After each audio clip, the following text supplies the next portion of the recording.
But luckily though, so these people gained, this is two men, and it was one prominent one in the front proposing to be the utility worker that got entrance into the house. But luckily though, this family had a Ring camera on their doorbell. So the thing about it is this: you got to be very vigilant, because if someone, they if someone shows up at your door um, unannounced, you didn't order anything, no DoorDash, no packages from Amazon or FedEx or anything like that, UPS or whatever. UPS, they're going to always be in the brown trucks and stuff. FedEx is going to be in the marked trucks, but DoorDash, not necessarily so, not always so. Instacart, things like that. So if you didn't order anything, and if there's somebody living at your house, a family member or somebody that's also living at your house, you call them and make sure and ask them, did you order anything? Are you expecting anything today to be delivered? And just confirm, or call the company and just confirm, this person who's at your door, you ask them their name, because they'll show up with fake badge, fake ID, fake uniform, fake everything, and pretend to be a worker for a company. So you have to be very vigilant, vigilant, because just think, had they not had that Ring camera and not seen that suspect's face, so there was an accomplice with him, probably his getaway driver, and they didn't catch him, so but I don't think they caught him so much on camera. But they did arrest one of the suspects, the main suspect that's on the video. They caught him. Now he managed to escape like 1,000 miles away, all the way down to Shreveport, Louisiana. They caught him. He's 37 years old. They said his name was Carlos Jose Hernandez. And like I said, he managed to make it all the way down south. But guess where he was probably going? He was probably trying to get out of the country and go to, and it didn't say if they got anything out of the house during the home invasion. It didn't say if they took any money or valuables. But that he got all the way down south, and I bet you dollars to donuts that he was on his way to Cuba or some parts of South America, somewhere in Mexico or somewhere way down in South America. He was trying to get out of the country. But they caught him because he was on that camera. But yeah, his accomplice is still at large. They don't know who he is. As of the time of me recording this, I don't think they've caught him yet, so he's still at large. But like I said, y'all, these people, man, that's that telegram going off, sending some more alerts. Like I said, them people be posing as Pizza Hut.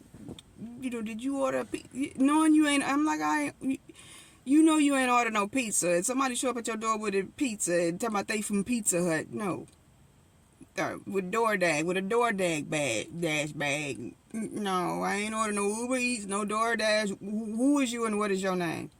And you have your gun cocked right at your side, cocked and ready, because 9 times out of 10, that is somebody trying to gain entrance into your house to do a home invasion. So, and even if you do let them in your house, which I advise you not to, unless you have confirmed that this person is who they claim to be. If they somehow gain entrance into your house, first of all, keep your screen door locked at all times. If you have a screen door, keep that locked at all times. And you talk to that person through that locked screen door while you're confirming who they are and what company they work for. If then they get into your house still, at least have your gun by you, cocked and ready. Because we live in these end times. And the Bible tells you to be as gentle as doves, but wise as serpents. You cannot take a chance with your safety and the safety of your loved ones. So I know a lot of people don't like guns, but having a gun is necessary. The scriptures tell you, that guns weren't invented back then, but the scriptures say, keep a sword, buy a sword. because you're going to need protection. It already knew. The Bible already knew. The Lord already knew. Jesus already knew. You're going to need some protection in these end times because wickedness has increased. People are exceedingly evil. They're very violent. And now, we've got people just running up in people's houses now. I told y'all about that. Remember I posted that video about the home invasion down in Texas. The lady was tied up, bound and gagged by some people, I think they was migrants, people posing as DoorDash workers. They gained entrance into her house, tied her up and everything, but luckily her neighbors saw her and they called the police, and the police was able to come and save that lady.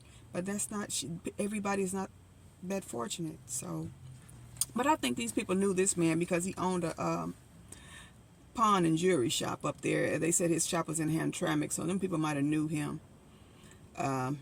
These people probably knew him, but his partner is still at large, y'all. So y'all in the Detroit area, he's probably out of the Detroit area. He probably knew to get up out of there, but if he has not left the country, then he is still at large here in America. So y'all be careful, especially if you're up there in Michigan and he was stupid enough to remain up there in the Detroit area after running up in this man's house. So what else? TD Bank, known as the name is abbreviation for Toronto Dominion Bank. They have agreed to pay a historical fine of $3.1 billion $billion for failing to prevent money laundering, with their institution by drug cartels. Speaking of cartels, it says what I got in my notes. It says cartels and terrorist groups all over the world have probably used the bank to carry out their criminal activities, more than likely. So yeah, they've been fined $3.1 billion in additional penalties. They said that the Department of Justice, Merrick Garland, issued a public statement. They made the announcement, of the fine, and they said, they charged this TD Bank with multiple felonies for allowing these cartels and these criminal groups to commit all types of money laundering schemes and giving kickbacks to the bank employees. $57,000 in gift cards given to bank employees for thanking them for helping them or enabling them to continue their criminal enterprises. So some of them bank employees are probably going to get indicted too, especially the bank president or CEO or whatever he is. They probably got an indictment coming down the pipe. So this is, like they said, the biggest fine in banking history. This is like the 10th. TD Bank is the 10th largest bank in America, and so said these cartels laundered hundreds of millions of dollars, all over the world, and used this bank to finance their criminal activities. Well, not finance, but they use the dirty money. They use this bank to manage their dirty money. So the bank is paying a stiff price because what's going to happen is they're going to be forced to adopt more anti-money laundering training, anti-money laundering policies, procedures and things like that. It says they're going to be forced to downsize, so that means there's going to be more jobs lost because of this bank. This bank I wouldn't be surprised if this bank don't just outright fail and just go under after this. So it just depends. Banks are failing every day, and this is a large bank, but we never know. But Merrick Garland said, he says, by making its services convenient for criminals, it had become one. This bank had become a criminal. It had become a criminal institution. It had become a haven for criminals, for the cartels. And mainly the cartels dealt with drugs and, such as fentanyl and things like that are killing people all over the world. So there's going to be probably some individual indictments, a lot of individual indictments, with these employees and these bank officials. That's what I look to happen. because they were receiving kickbacks for conducting business with these criminal enterprises.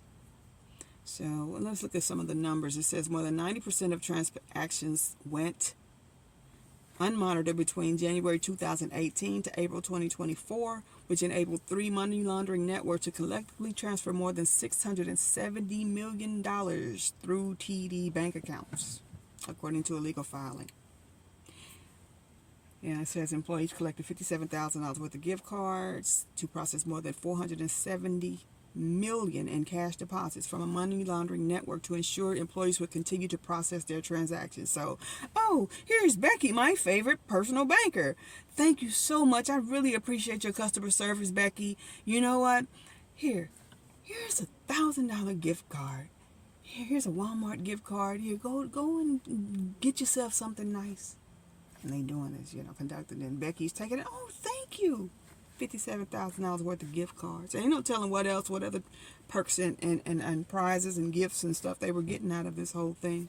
No telling. And the bank president and, the high-ranking bank officials, no telling what they were getting out of, allowing these criminal enterprises to conduct transactions between their, with their financial institutions. So there's no telling. I look for a lot of indictments to come down the pipeline on this one. So the CEO, what's the CEO's name? His name is Bharat Masrani. And he says, this is a difficult chapter in our bank's history. These failures took place on my watch as CEO, and I apologize to all our stakeholders. I bet you do. It cost them $3 billion. We have taken full responsibility for the failures of our U.S. anti-money laundering program and are making the investments, changes, and enhancements required to deliver on our commitments. Yeah, they're making you do it. The DOJ is making you do it. This guy's probably about to get indicted. And ain't no telling what. Ain't no telling what he was doing to enable all of this. So it says officials at the Justice and Treasury Departments have grown increasingly concerned by Mexican cartels. Use of the banking system to launder proceeds from the sale of fentanyl and other drugs that kill tens of thousands of Americans annually. Couriers laundering money for the cartels are opening accounts in banks big and small throughout the U.S. So Treasury and IRS officials earlier this year began briefing U.S. banks and social media companies. Remember I told y'all that the CEO of Telegram got arrested in Paris because they said that he was allowing his social media platform to enable criminal groups to conduct business on Telegram. So he got locked up for that down in France. So I guess that's why they do, the feds say they really do utilize social media in order to catch a lot of criminals. So, yeah, so the drugs are often bought and sold on social media to try to get a clearer picture of how the cartels are exploiting the system, the financial systems. The feds are now looking at the social media platforms. So, yep, that's what's happening with that white collar crime at the highest level. So these, basically these transactions, the bank was at fault because they failed to monitor these transactions. These people were allowed to conduct these financial transactions just without no oversight at all from the bank. And, every bank is supposed to have some type of anti-money laundering program in place, training in place for its employees and everything to prevent things like that, because these could be terrorist groups. Ain't no telling how many terrorist groups have conducted financial transactions through this bank, because the bank is based in Canada. So this is just one bank that was caught. And they said TD Bank also had to pay a $1.2 billion settlement in the past, because of its involvement in an infamous $7 billion Ponzi scheme orchestrated by disgraced financier Alan Stanford for more than a decade. This happened more than a decade ago, but they've been in trouble for enabling money laundering before. So this is just one bank. Ain't no telling how many other banks are allowing these things to happen. So yeah. But that's why I guess with to open a bank account, they probably have regular people that do have ID and things like that. You have to have ID and stuff to open a bank account, and wire money through banks and stuff like that. But there's always mules and fools everywhere that you can pay them to conduct. You can use them as a straw man or a conduit. If you are an illegal alien or you're somewhere from out of you're running an operation from out of the country, you can always use a conduit or a straw man or a mule here in America to conduct your business over here. So that's probably what happened, or how it happens, that will enable these cartels to conduct banking business over here in the United States and to send money abroad and finance criminal activities abroad. So there's what else? Ooh, what's going on in North Carolina? Oh yeah, there's a 44-year-old white man from Bostic, North Carolina. He decided that he wanted to go and threaten FEMA workers with guns, and he was arrested for that. They arrested him, but they only fined him $10,000 and let him back out. So he can go right back out into the woods and the mountains where he live and where the militias operate, and they hide and do their target practices and things like that, and have their compounds. They said he was acting alone, but a lot of these militia groups, they go off into North Carolinas and Tennessee and all of these Appalachia and all these different places, like up in Wyoming and South Dakota and all these places like that, and hide deep off into the woods and the mountains and stuff. And so this guy, they said he was acting alone, but he probably was a member of the militia. He just probably didn't tell on his group. But he threatened FEMA workers, and FEMA had to pause their disaster delivery services, to the neighborhoods and the communities that were plagued or that were affected by hurricanes Helene and Milton. They had to stop services because these people like this man and these militias are actually now going out threatening the FEMA workers. Because those militia people, they hate everybody. They hate blacks. They hate Mexicans or whatever. They hate government. They are anti-government.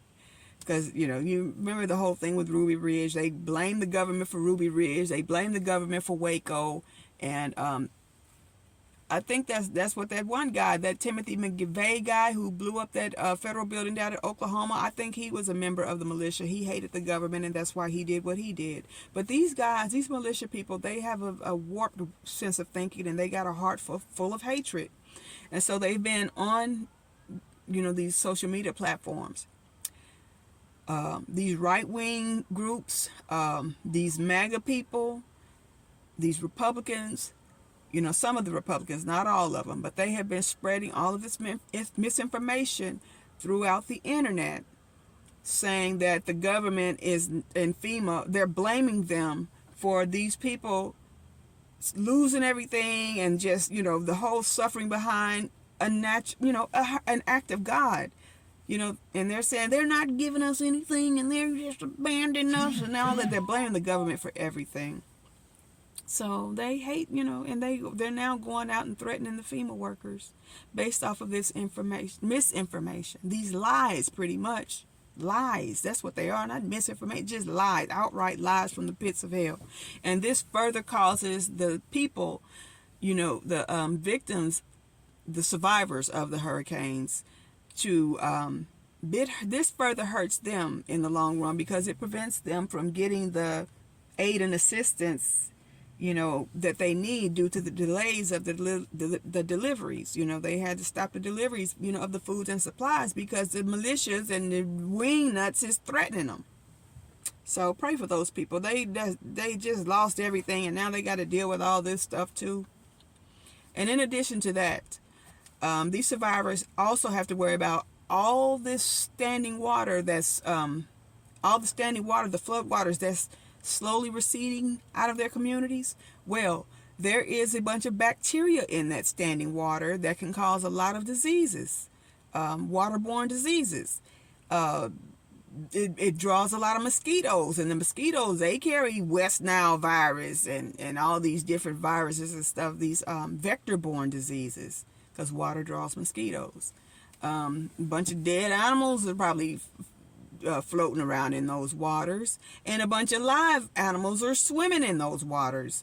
So down in Florida especially, they have alligators, snakes, all kind of lizards and stuff floating around in that water, and they're washing up into people's yards, into their swimming pools, inside their garages, and some people even had them wash up in their houses.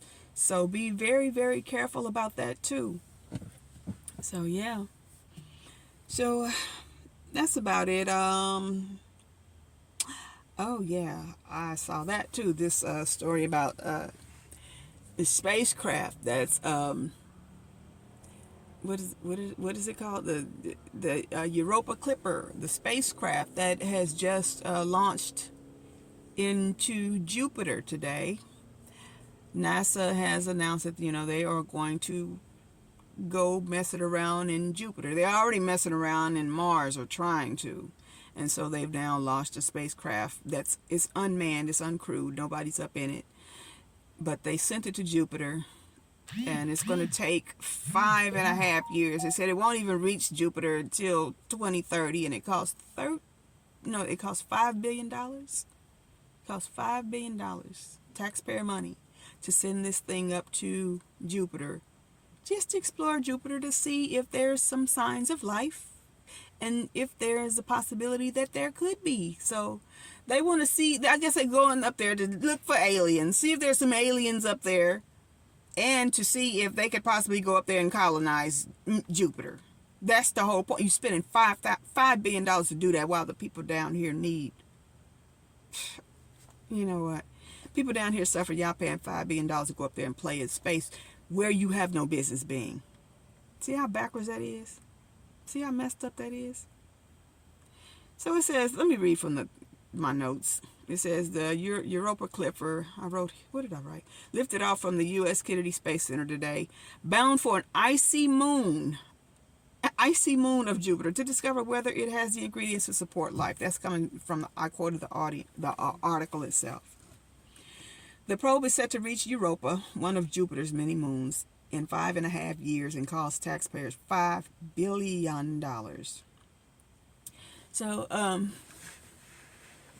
I said that this reminds me of the satanic song "Stairway to Heaven," written is performed by Led Zeppelin, and it was written by Jimmy Page and Robert Plant, the two key members of Led Zeppelin. Jimmy Page is the lead singer.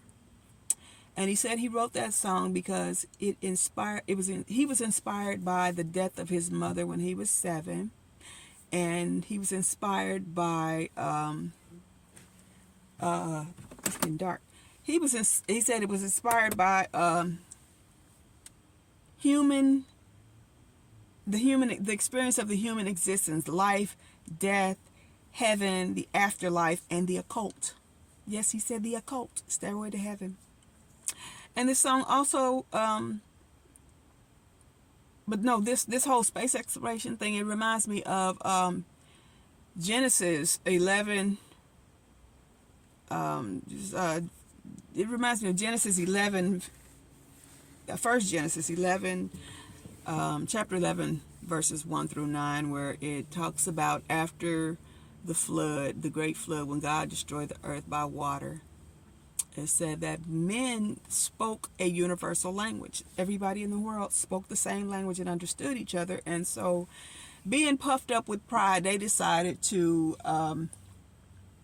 construct this tower that they thought would lead to heaven, to where they could have a city in heaven where God is, to where everybody can be together and speak the same language and never be separated ever again. And so God, being God, he said, oh no, you're not coming up here. And so what God did is that he caused the people, he caused confusion amongst men and made them and caused them to speak different languages to where they couldn't understand each other, so that they could not complete this tower that they were building to heaven. And so that's what this reminds me of when they do that, when they try to go fly, go to travel and journey to outer space, that they are trying to they want a way, they want to get to God, and they want to be able to control the universe by trying to go and live on all these planets and know what's going on out here in the universe, because they want to have control of the universe the way God does, and they want to go to heaven where God is. It's very demonic. And but anyway, God had to he had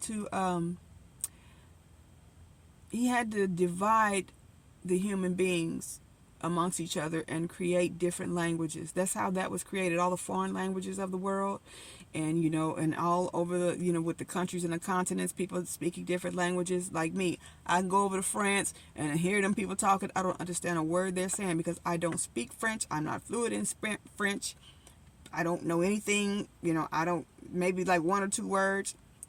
I don't speak Spanish. I speak very little Spanish, and can understand very little Spanish, because once I had to learn it in college, as a requirement, but I don't know nothing about no Spanish.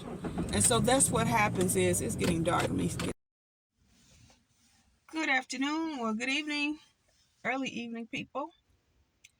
See, the sun is trying to set, and then the moon is in the back of me. So it's about to get dark. So I am here today with another it's like an eventful day in the news. So let's get to it. Let's see. I always start with the holy war, because that's the most important thing that I pay attention to, even though the weather is important too, because the Bible says to look at the weather, but it said look at Israel. Lips feel really dry. It says look at Israel too. Pay attention to Israel. Pay attention to the world events that indicate that we are in the end time. So this holy war is the thing that I am just really paying attention to. So Israel has struck an apartment. They have destroyed an apartment building in Aitu, Lebanon, and it killed 21 people today, including women and children, unfortunately. The strike came like a day after a Hezbollah drone attack killed four Israeli soldiers. So they're pretty much still going back and forth, and Israel is still putting the finishing touches on their destruction of Gaza. And like Netanyahu said, and like he promised, he said, we're going to make Lebanon like Gaza, pretty much. They're going to destroy Lebanon. So as far as the what do you call UNIFIL, UNIFIL, the peacekeepers, the UN peacekeepers being shot and being targeted in Israel, that's not the case. Prime Minister Netanyahu made a public statement today in which he said that we were not intentionally striking the peacekeepers. We're not intentionally striking civilians. We have sent warning after warning repeatedly that they were to evacuate Lebanon, because we are now in a war, and Hezbollah is using Lebanon as a battleground. So he said Israel has warned these people to relocate right now while this war is going on. He said, because we're going to defend ourselves, because you got Hezbollah up there storing rockets and missiles and stuff in Lebanon. And they're staying in Lebanon. They're living in Lebanon. They got command centers and everything up in Lebanon. So we asked you guys, we warned you guys to leave before we are going to level Lebanon. And if you refuse to leave, then you will have to live with the fate of your own decisions. You were told you were warned to leave. And then I think I did read an article somewhere where it said that the peacekeepers refused to leave. What are you still there for? There's a war going on. You are not. Israel has said they don't want peace. They don't want a ceasefire. So what are you still there for? You are just remaining in harm's way and possibly losing your lives for nothing, because Israel don't want peace. This is not a time for peace anymore. This is like Ecclesiastes said, and I say it again. There's a time for peace. There's a time for war and there's a time for peace. And right now, this is the time for war, because Jesus is coming back, and he's coming back for war. This is the end time. There's no more peace. So, so he made the announcement, and he said, we're battling Hezbollah and Iran. And he also said that Israel will continue to attack Hezbollah without mercy anywhere in Lebanon, including Beirut, which is the capital city, the largest city in Lebanon. So they've all been warned. So if anyone chooses to stay, then that's on them. So what else? What else do I have? What other news stories are out here?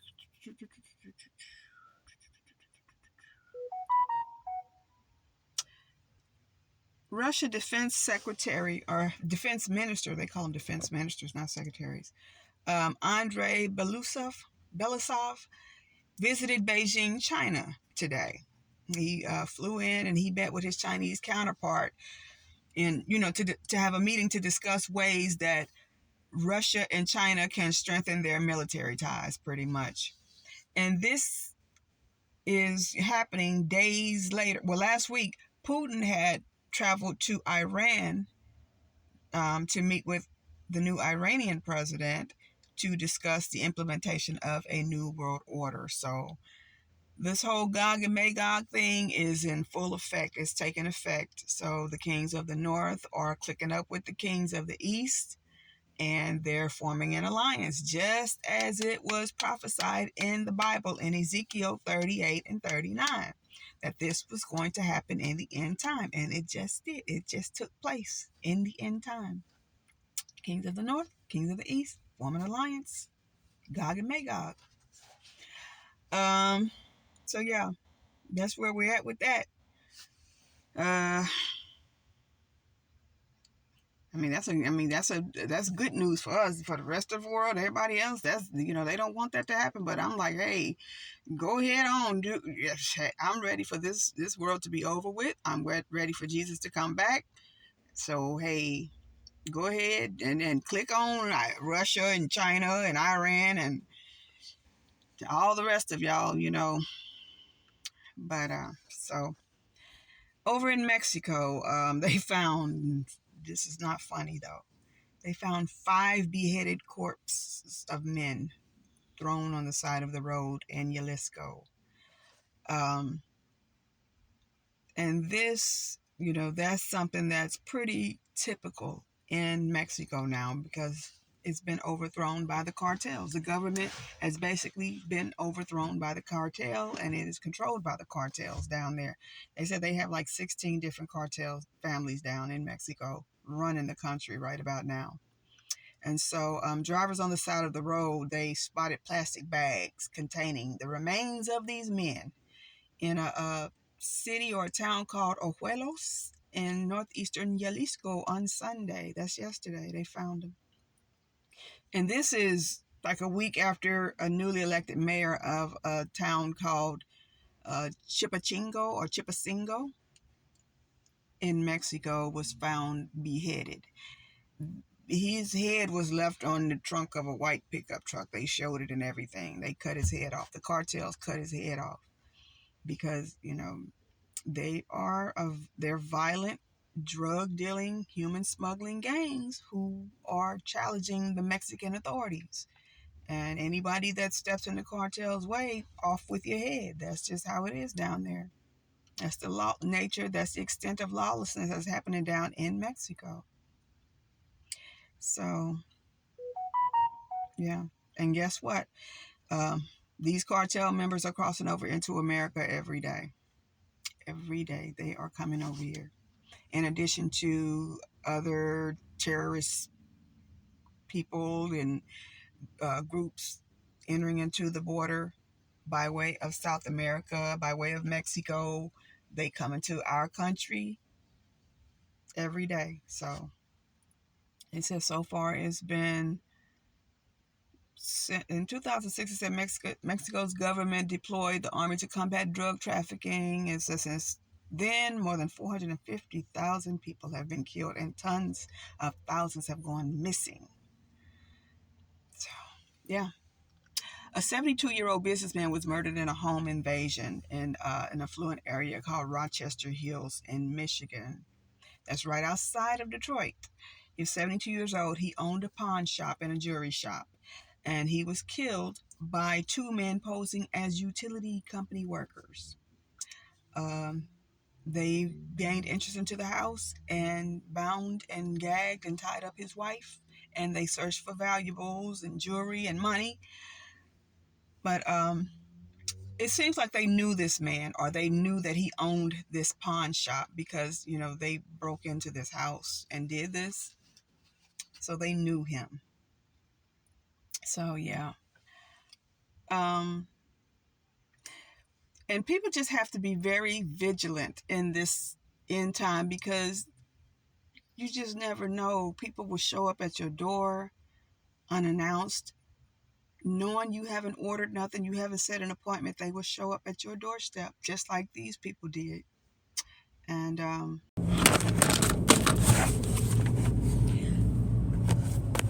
all right.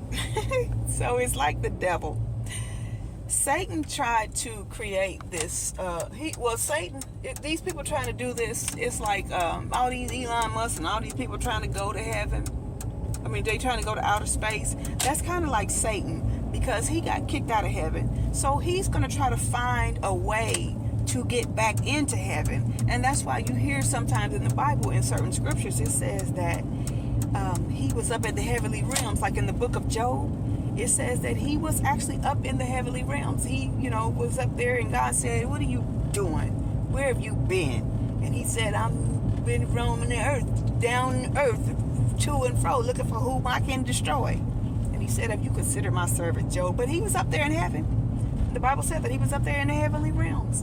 So, yeah, that's what this reminds me of. When they always talk about going up to space and trying to find life on other planets and trying to see if they could go and live on other planets and stuff, that reminds me of the Tower of Babel and the Stairway to Heaven that guy wrote, about the occult and life and death and human existence and the afterlife, the death of his mama and all that stuff. It was wicked. It was one of the most wickedest songs ever made.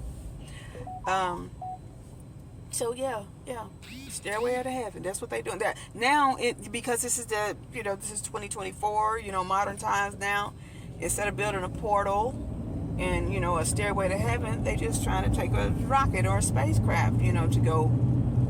But they're not going to ever get there. Not through, they're not going to get there. Not without Jesus. The only way you're going to get to heaven is through Jesus Christ. And that's the only way. And you got to be approved and accepted by him and given permission and all of that good stuff. Other than that, you are not getting to heaven. So stop trying. Stop wasting your time and your money trying to go. If you don't have Jesus Christ in your life and in your heart, in your mind, body, and soul, your spirit, you're not going to ever get to heaven. You don't belong in the universe. You don't belong in the heavenly realms. Outer space is the heavenly realms. You don't belong up there. When are you people going to understand that and get that through your head? You don't belong up there. It got dark quick. But yeah, that's what they're doing now. $5 billion of your taxpayer money. But meantime, these people need money down here that's been through these two hurricanes, Helene and Milton. And y'all sending $5 billion so that they can play with rockets and launch rockets up in heaven. Or trying to get to heaven in outer space. Elon Musk getting all these government contracts so he can shoot rockets and play with rockets, trying to go and see what Mars look like and go into outer space. We're basically pretty much financing him playing with rockets and satellites and spacecraft. Some of them don't even make it up there. They blow up before they even launch. Ain't that backwards? Isn't it the most backwards thing you ever seen? But y'all, they're gonna keep going up there because I told y'all, angels and demons are up there in those realms. Those outer space is the second heaven. It is the second realm of heaven. There are 3 levels to heaven, and that is the second level. And there are angels and demons up there, and they're gonna keep going up there, and they're gonna fool around and find out.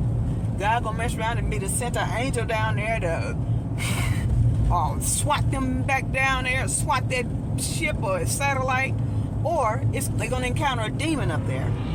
They talking about they looking for aliens. They're gonna mess around and go up there and encounter a demon. And yeah, it's all kind of spirits flying up there in the heavenly realms that they have no business being.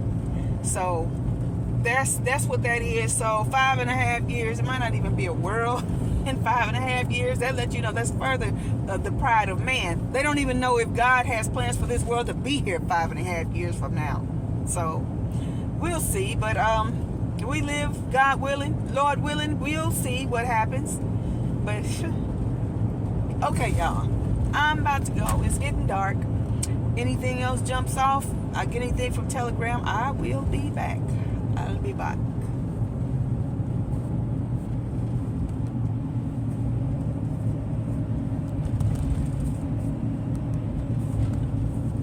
Okay, I gotta turn this thing on. Thanks for joining us. We begin in northern Lebanon, where the Red Cross says 18 people have been killed by an Israeli airstrike. A residential building, which was sheltering people displaced from elsewhere in Lebanon, was hit. The attack happened in the Christian-majority village of Aitu. While parts of northern Lebanon have been hit by Israeli strikes since the conflict with Hezbollah escalated, it's the first time Aitu has been struck. Let's bring in Ali Hashim in Beirut for more on this. What do we know happened in this small village? Well, there was this building of 2 stories with more than 25 people coming from the southern town of Aitarun, which is on the border with Israel. And today, there was an airstrike by Israeli warplanes on this building. At least 18 people are killed, several children among the killed. And also, it's, of course, the first time, as you've been saying, that a town, this town, Aitu, is being hit. It's in the Zgarta district in North Lebanon. However, we were not talking anymore about the distances, because there's no more distances for Israeli warplanes. They're hitting everywhere in Lebanon, whether it's in the Bekaa or in the north or in the south or in Beirut. So this just reminds us of the last attack in the capital, Beirut, just close to downtown, where around 22 people were killed. And most of these people were also internally displaced from their villages from South Lebanon. So they're following the displaced. And it's like giving a message to everyone that nowhere is safe in Lebanon. Yeah, I was going to ask you about that, the significance of this attack happening in this particular area of northern Lebanon, because the focus until now had been on the south, but it seems now Israel expanding its war. What does it suggest about the way it's going to be waging this conflict in Lebanon? Well, given what's been said over the past 24 hours, it seems that Israel is preparing for a new wave of airstrikes. This is now obvious, at least with what we saw in Aitu, what is happening in Bekaa, and in other areas. Airstrikes have been going on. At least the past few days, there were no airstrikes in Beirut or in its southern suburbs, but everyone is anticipating something like this at any time. Just the last hour, the drones above us were very close to the extent that you feel it's like a motorcycle passing in the street. And everyone is feeling this, that these drones are preparing or gathering for what might come. However, it could happen and it couldn't happen. But after yesterday's attack by Hezbollah on the Israeli military to the south of Haifa, today there were a lot of threats from the Israeli side that they will make Lebanon pay for this. But at the end, this is a war. So part of this war, part of the context of the war is what's happening. Ali, thank you for that. As you say, a lot of fear about what might happen next. And the U.S. Embassy in Lebanon just now telling its citizens who are still in Lebanon to depart now. Ali Hashim in Beirut, thank you very much. The charge that Israel deliberately attacked UNIFIL personnel is completely false. It's exactly the opposite. Israel repeatedly asked UNIFIL to get out of harm's way. It repeatedly asked them to temporarily leave the combat zone, which is right next to Israel's border with Lebanon. In fact, on the day that Israel began its ground operation next to our border with Lebanon, we asked them specifically, please leave this area so you're not harmed. Israel is not fighting UNIFIL. It's not fighting the people of Lebanon. It is fighting Iran's proxy Hezbollah, which uses Lebanese territory to attack Israel. Hezbollah attacked Israel last year without any provocation on October 8th, a day after the Hamas massacre. And it's continued to attack us ever since by launching over 10,000 rockets and missiles at Israel.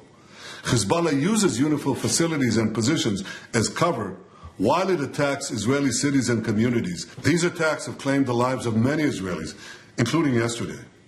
Israel has every right to defend itself against Hezbollah and will continue to do so. We regret any harm done to UNIFIL personnel, and the IDF is doing its utmost to prevent such incidents.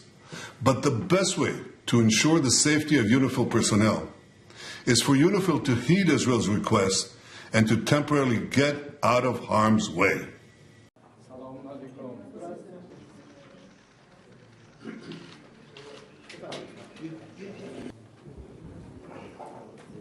Я очень рад, уважаемый господин президент, что есть возможность с вами познакомиться лично и обсудить наши текущие вопросы. Отношения с Ираном носят для нас приоритетный характер.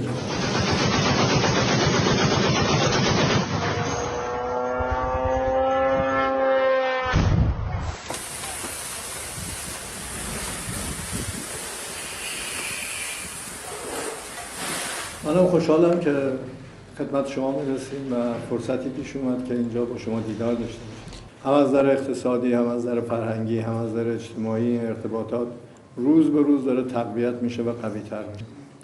این روند با اراده‌ای که در رهبر عزیز انقلاب وجود داره و باوری که ما داریم اصولا باید خیلی سریعتر، قوی‌تر و محکم‌تر خودش رو پیدا بکنه و شکل بگیره.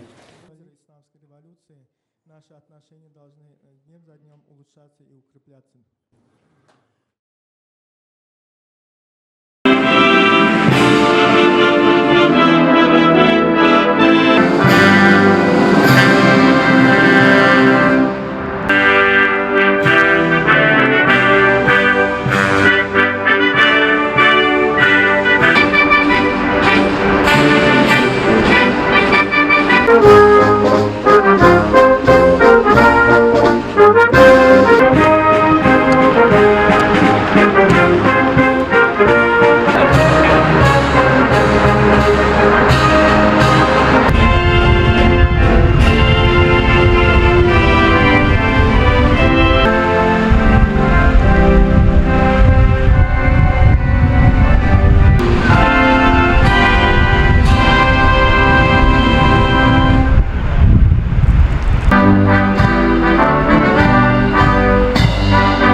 In a shocking incident, 5 decapitated bodies were discovered on a road in central Mexico, an area dominated by the notorious Jalisco New Generation cartel.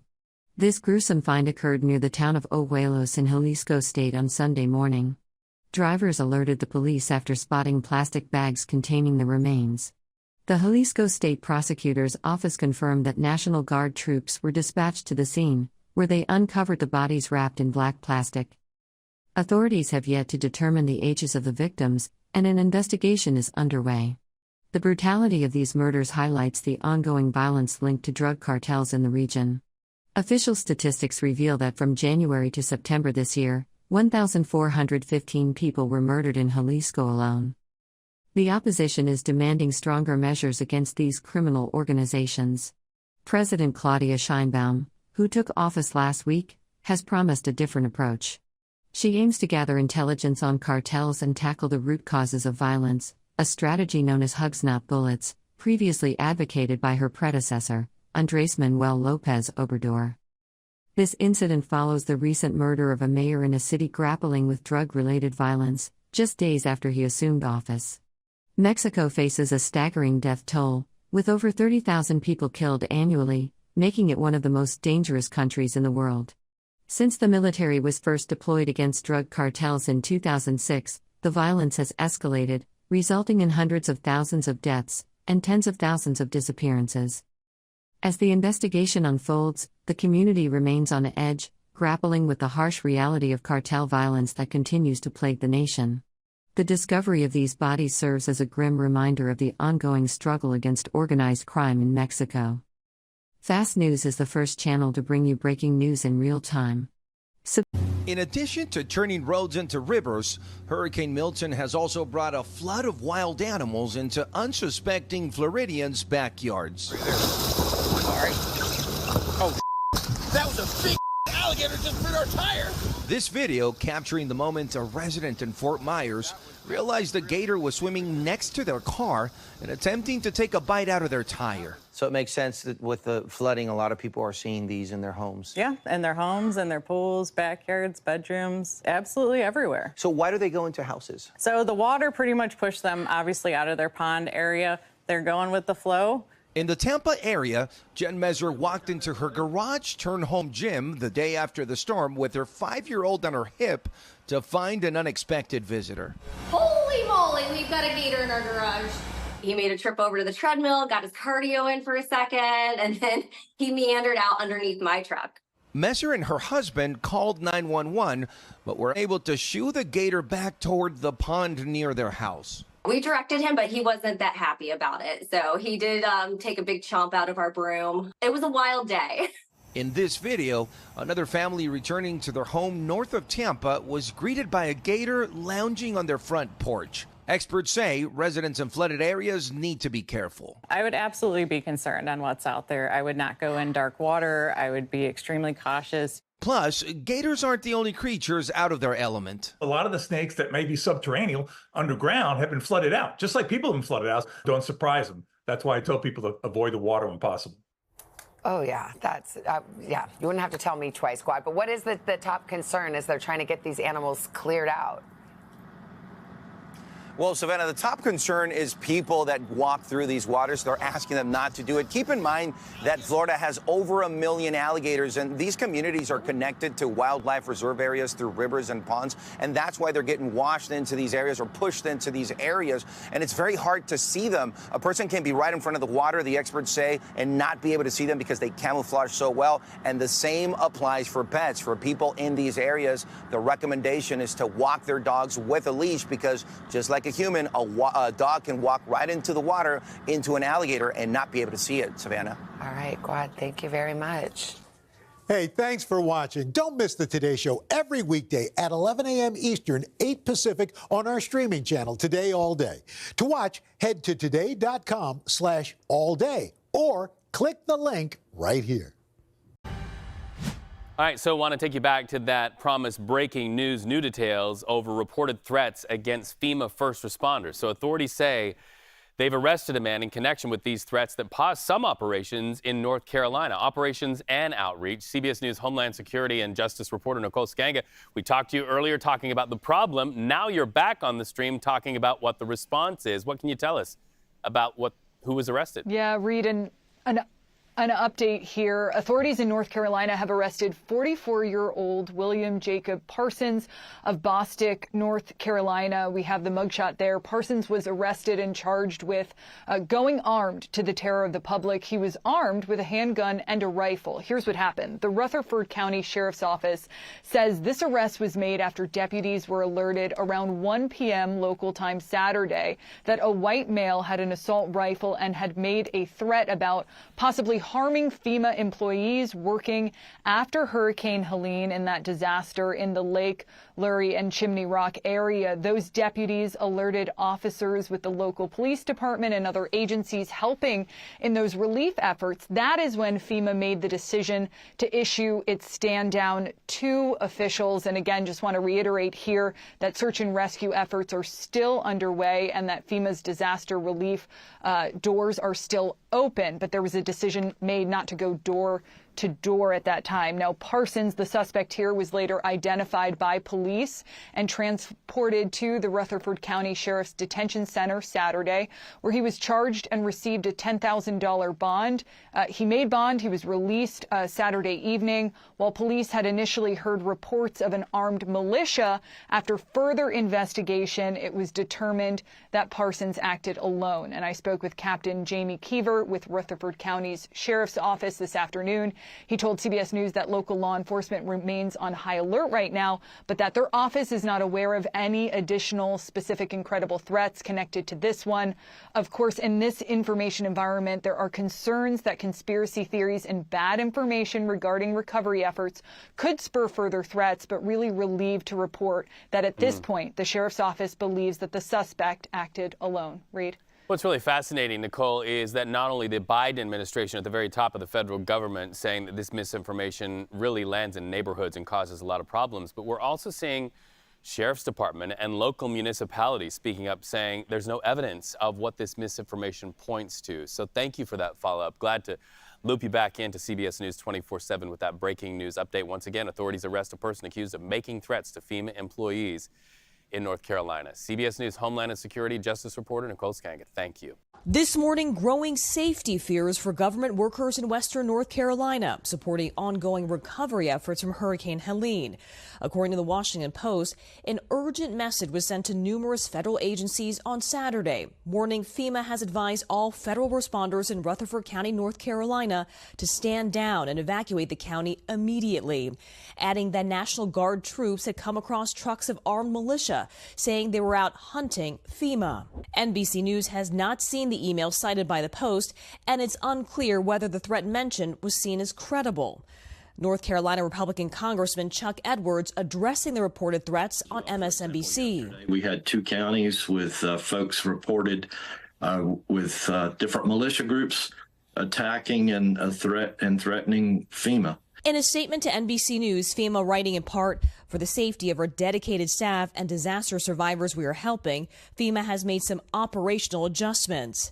According to the agency, disaster recovery centers remained open, but at least two counties said FEMA staff would not appear at other planned locations Sunday, with officials in Ashe County saying the agency had paused their process as a precaution as they are assessing the threats. That included a temporary halt on accepting some aid applications.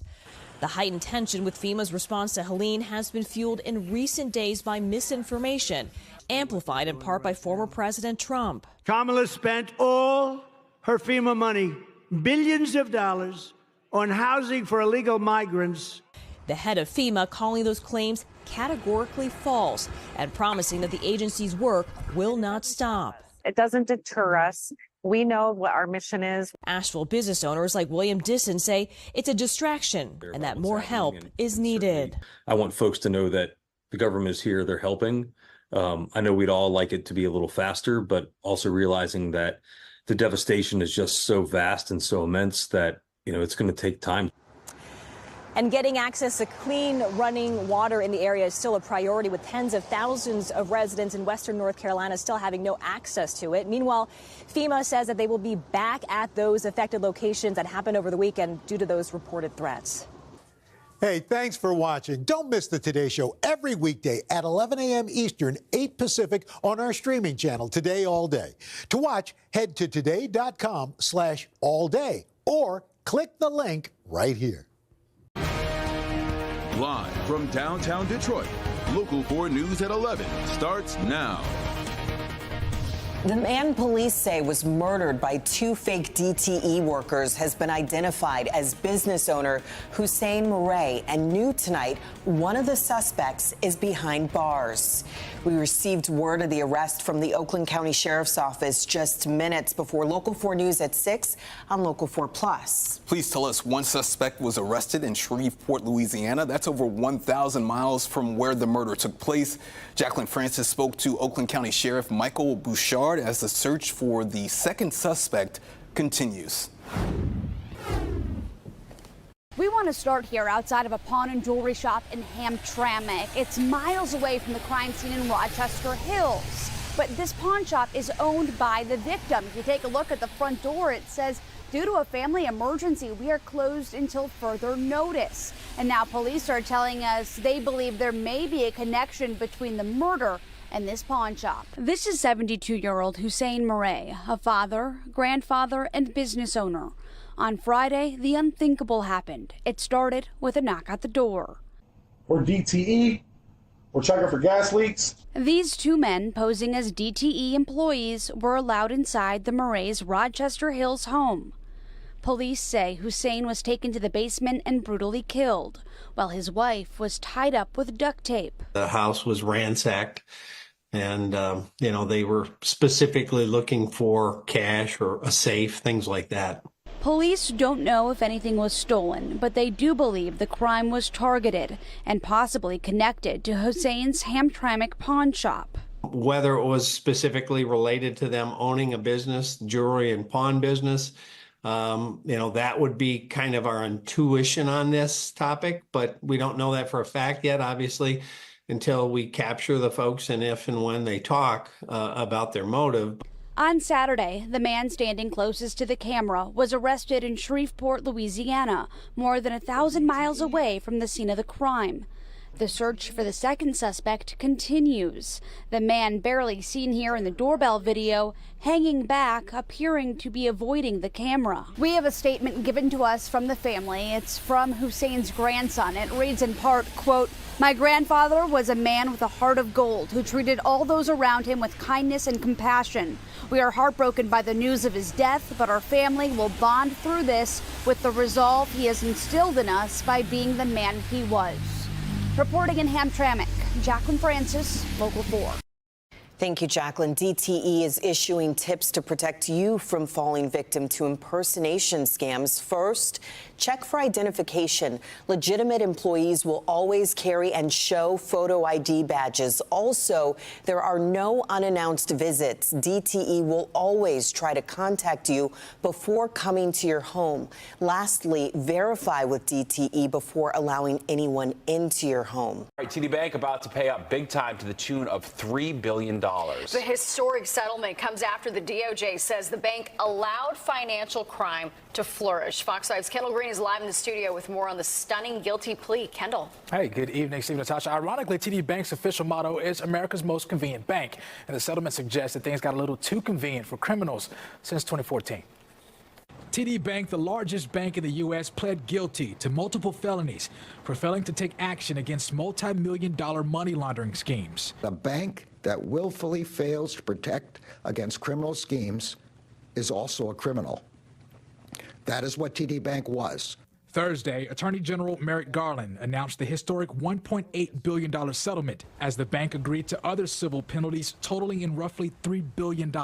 I think the fine itself is somewhat of a slap on the wrist. The DOJ shares the bank failed to maintain an adequate anti-money laundering program beginning in January of 2014 through October last year, making way for $670 million in illicit funds to transfer through TD Bank accounts. This was coming from drug trafficking. Most of this money that was being laundered was in the fentanyl trade, set up under Chinese corporations. And the bank literally failed to perform any customer due diligence. The DOJ prosecuted 24 people, including 2 bank employees, for their involvement in the money laundering operation.